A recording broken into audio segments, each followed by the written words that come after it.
And then meron pa akong napanood na isang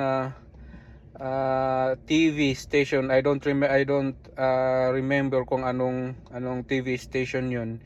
Pero base doon, ang sabi nila, mga Pilipino sa Canada pinapalaya si Bongbong Marcos. Hindi po 'yun accurate, no? Dahil mabilbilang lang nagrally diyan nga nagbastos. Hindi po lahat, hindi I think hindi mga Pilipino 'yon. Kung Pilipino 'yon, hindi nila gagawin 'yon. Kasi ang Pilipino, magalang ang Pilipino, hindi bastos.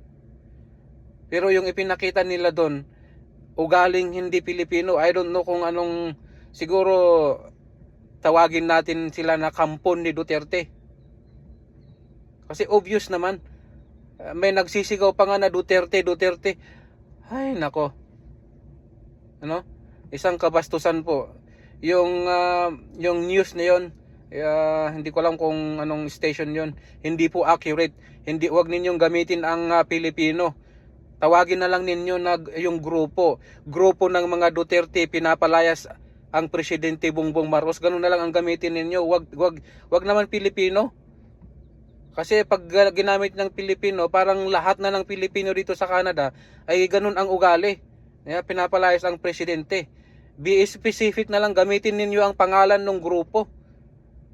Obvious naman na mga Duterte supporters yun. So gamitin ninyo. Kayong na mga nagbalita, gamitin ninyo na grupo ng mga Duterte supporters pinapalayas si Bongbong Marcos.